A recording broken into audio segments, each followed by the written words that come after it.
Well, good morning and welcome to the Grants Pass Center for Spiritual Living. It's my pleasure to welcome you here this morning. I'm Reverend Steve Van Meter, your senior minister, and you found us. This is the place to be. And happy Palm Sunday. It's Palm Sunday, the week before Easter Sunday. Ooh, it's quite a holy week. And at the Grants Pass Center for Spiritual Living, we are an open, loving, spiritual community dedicated to evolving consciousness through teaching spiritual principles. We are so glad that you have found us here this morning. And our theme for March has been Open to Possibilities. And this week's title is Commit to Transformation. Now, we've been talking about visioning this month, and happy Palm Sunday. Palm Sunday is when they laid down palms in front of Jesus as he came in to Jerusalem on the donkey. And the way I metaphysically interpret that is that they were laying down metaphysical consciousness for a new way of walking in this world of form. So, committing to our vision, in the process of visioning, one of the things that we, part of the process is to commit once that the vision has been presented to you. So this month, we open ourselves to the highest idea of our lives through this practice of visioning. In the first 3 weeks of March, we talked about the different aspects of visioning, the visioning process, in opening ourselves up, in listening, in asking what is Spirit's highest idea for my life? And is there anything that I need to know? Is there anything I need to release? Is there anything I need to embrace? And then we commit to the vision. And is there anything else I should know? Visioning allows us to tap into a realm of possibilities much greater than we can even begin to imagine for ourselves. Once we allow the vision of spiritual energy, God or Christ consciousness, openness, the possibilities expand beyond our own human awareness. See, visioning is about personal transformation. We are transformed by the renewing of our minds, which means that we have to sometimes let go of old ideas, old beliefs, old ways of being. The term, well, we've always done it this way, needs to be jettisoned out the window. It can help guide us, but we need to open up to a whole new way of being. We can accelerate this transformation through this process of visioning by opening ourselves as avenues of awareness and being receptive to the divine love, intelligence, and wisdom within us. So the acts of releasing and embracing is the work that actually does transform our lives when we commit to it. I was using this analogy yesterday. I was raking my yard, doing some spring cleaning and raking all the leaves that had fallen over the winter into piles.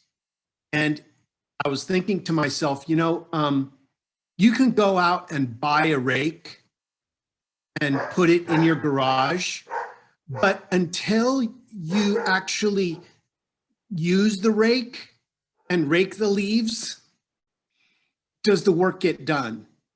You have to commit to doing the work. You can buy the most extravagant rake. You can spend hundreds of dollars on a beautiful rake, but it doesn't do the work.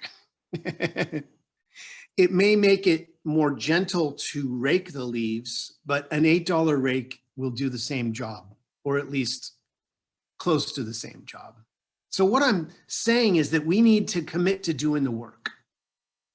We need to commit to the vision that comes through to us. And it is in the commitment that does the transformation in our lives. You know, we can't commit to transformation and then just wait for it to happen. We must treat and move our feet. You know, if you've read the Wayne Dyer book that he wrote called The Power of Decision, it's that same idea that we need to make some decisions and then act upon them.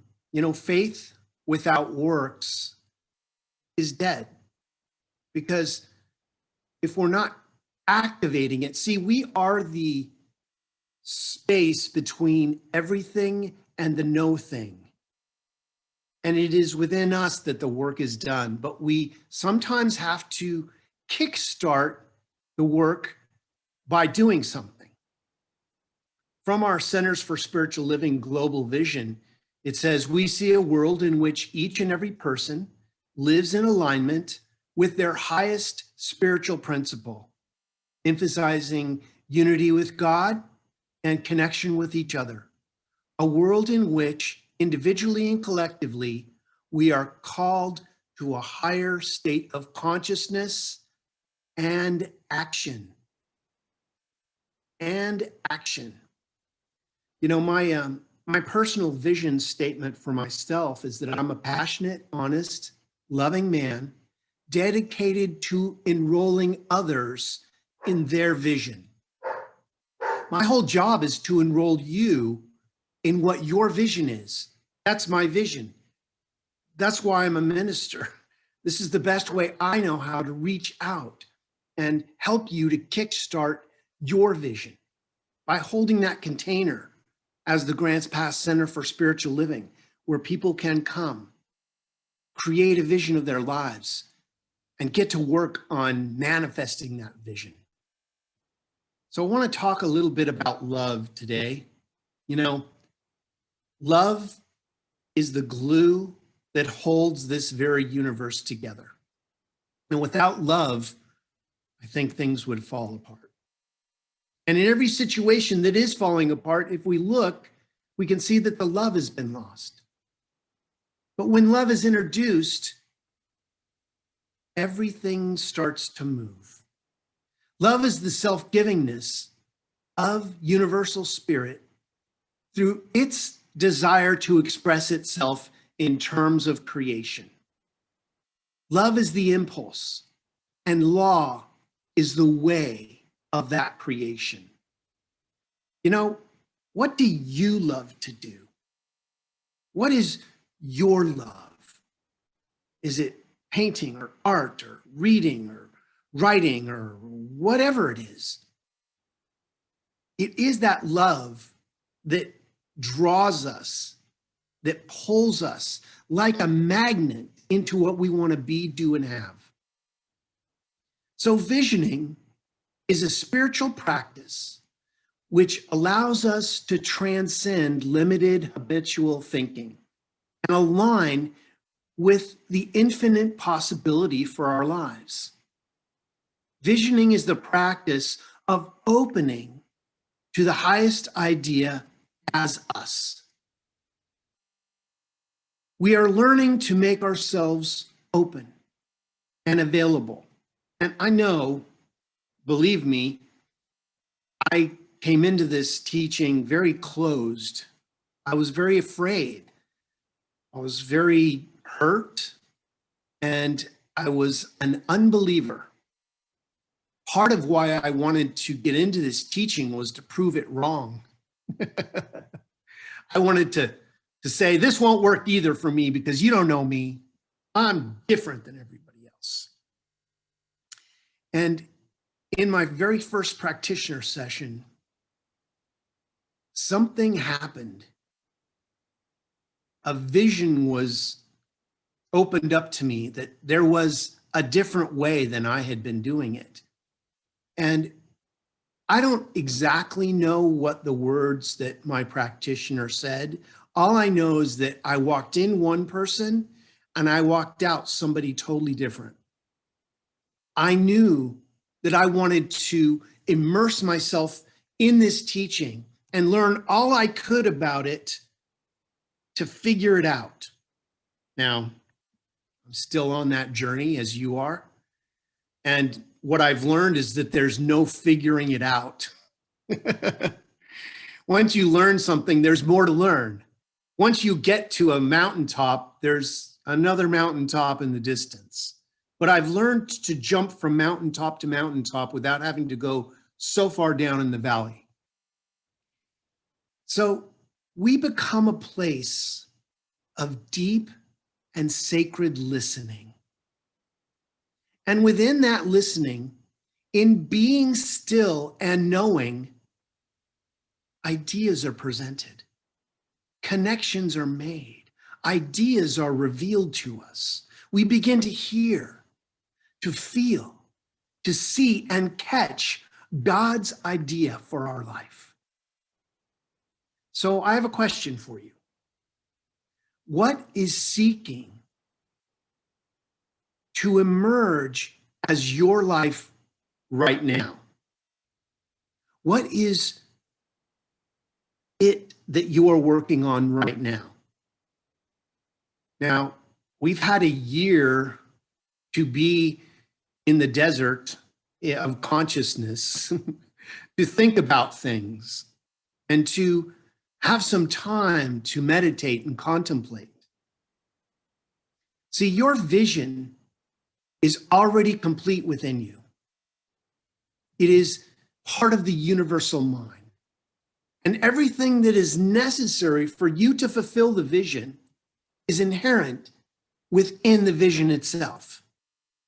The infinite doesn't present a vision and then walk away and go figure it out. No, it leaves clues. I love this saying, life leaves clues. If you're finding that there's certain resistance somewhere, maybe it means that there's another way. Now, this isn't to say that we don't do the work to obtain or to know something new. It's just that if we continue to find resistance, I believe that that's Spirit's way of telling us that there is another way. I like to think of it as water. Water finds its own level and spills over at the path of least resistance. I love that, the path of least resistance. Sometimes we need to just follow that path. Again, it doesn't mean that we don't do the work. It means that we resist not newness, resist not ideas. Well, I've never done it that way. Well, maybe it's time that I learned how to do it that way, or at least investigated it. Maybe leave the window open an inch for a new idea to blow in. Our opportunity is to be willing and able and to be the vehicle through which your vision can manifest. We have to stop our thinking long enough to be still and know. And once we know what's ours to do, we need to commit to it and do whatever it takes to find the path of least resistance. You know when it's supposed to happen because it's easy. Again, this doesn't mean that we don't figure it out, that we just sit back and let Spirit do the work. It means that we don't wrestle with it. We don't resist it. So what is God's highest idea for your life right now? It is said that we cannot solve a problem with the same level of consciousness that created it. Be still and know. If we are in lack and limitation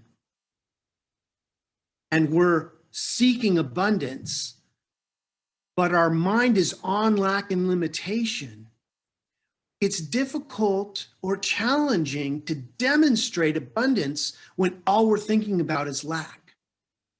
So we must look at abundance. We must immerse ourselves in the idea of abundance. See, we're demonstrating perfectly if we're thinking about lack and getting it. We need to subtly change our perspective and pretend to be abundant. I don't mean pretend like, oh, I'm abundant, look at me.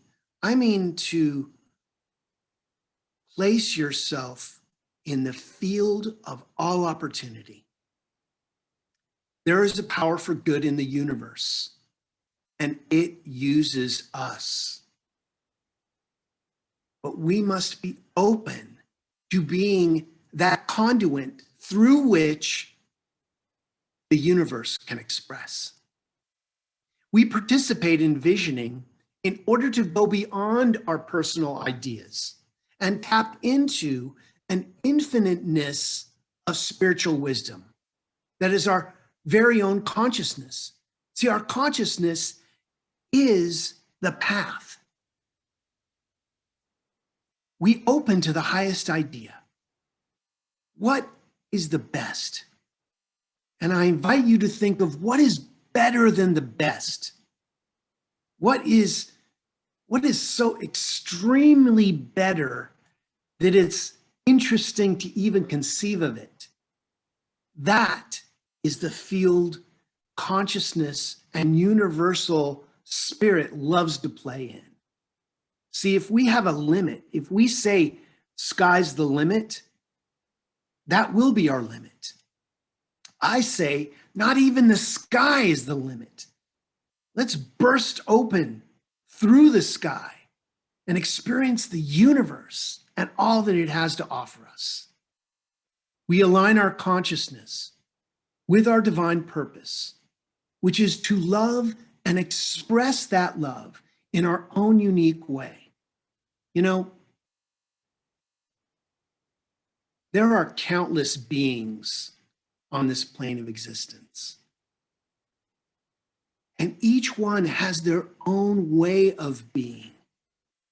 That is your gift. It may not be like anybody else's. You know, when we're in school, we're taught to be like everybody else. Maybe they should have a class on being original, being a one of a kind, being you. Because the vision is already complete in the mind of God, our work is to become a more efficient delivery system for that vision. This is why being still and let that knowing seep in through us is so important. You know, we are a broadcasting and receiving station, but sometimes we get so used to broadcasting that we forget that we're supposed to receive too. We forget that we're supposed to just listen to the ideas of the universe to filter in. This is where personal transformation comes in. All spiritual growth is about letting go, releasing old ideas about ourselves and erroneous beliefs about our life. Maybe somebody told you something when you were growing up, or a neighbor or a school teacher, or maybe even our parents, that said, you know, you don't want to do that. You know, that's hard, or that's really not for you. And you put what you really wanted to do aside because you listened to them. And maybe they were doing it to protect you, to save you from a hurt maybe they have experienced. Like, oh, you don't want to love too deeply because you may get hurt. Well, I say hogwash. We are here to love as deeply as possible. We are here to express as much as we possibly can. In order for the vision to manifest, we must embody it. We must become it. Again, a good practitioner, a person that practices the awareness of the presence of what they believe creation is, be it Christ consciousness, great spirit, whatever, source energy. We need to be in alignment with it. We know that we cannot experience anything that we are not willing to embrace in consciousness. Again, a good practitioner treats from the consciousness of their demonstration, not to it. Treating to something denotes separation.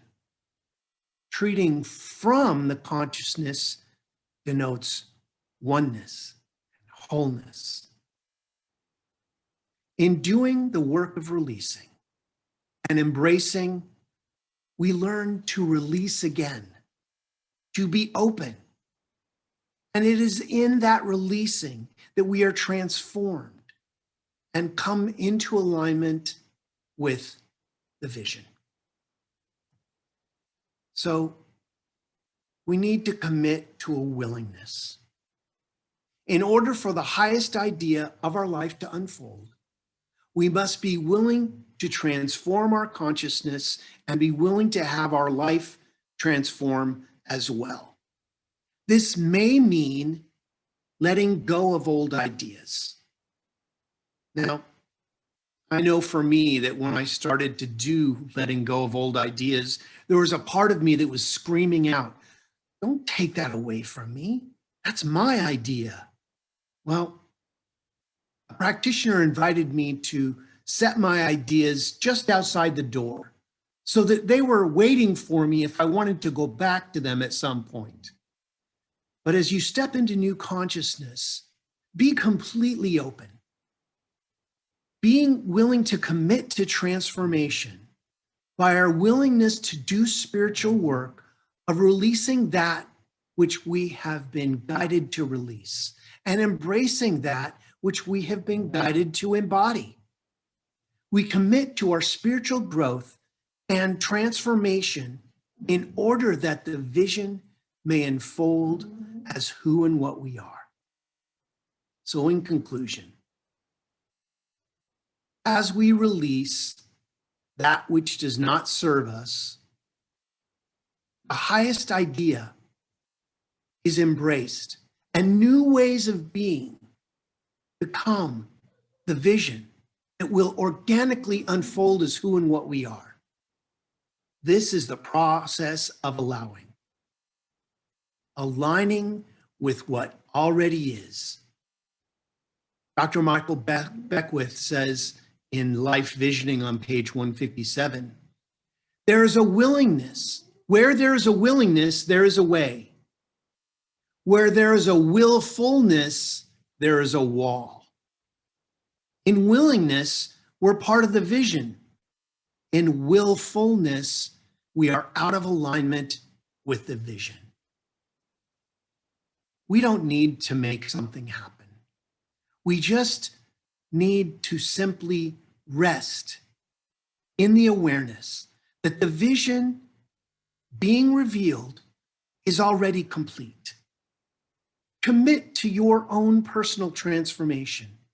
Be willing to do the spiritual work of releasing and embracing. We then become beholders of God's grace that is unfolding as our lives as we get our bloated nothingness out of the way. And so it is. Amen. Well, it's time for our healing prayer. So let's take a moment and go within.